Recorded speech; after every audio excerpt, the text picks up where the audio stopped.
మేము రీసెంట్గా వెస్ట్ గోదావరి వెళ్ళాము. అక్కడ భీమవరం టు పాలకొల్లు వెళ్ళే రూట్లో ఈ దగ్గలూరు గ్రామం కనిపించింది. అక్కడ ఏంటి స్పెషల్ అంటే ఈ ఎడ్ల బండ్లను తయారు చేస్తారు. మేము హేమశ్రీ వుడ్ వర్క్ షాప్లో ఈ ఎడ్ల బండిని తీసుకున్నాము.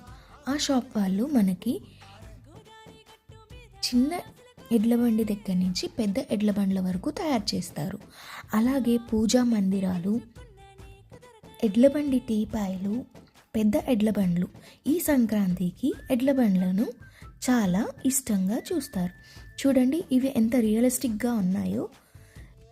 వాళ్ళ దగ్గర ఒక 40 మెంబర్స్ వర్కర్స్ ఉంటారు. వాళ్ళు నీట్గా ఫినిషింగ్ చేసి ఇస్తారు. ఇవి all over India and out of కంట్రీస్కి కూడా వాళ్ళు పంపిస్తారు. మనకి నీట్గా ప్యాకింగ్ చేసేసి మనకి పంపిస్తారు. మీకు కావాలంటే వాళ్ళని కాంటాక్ట్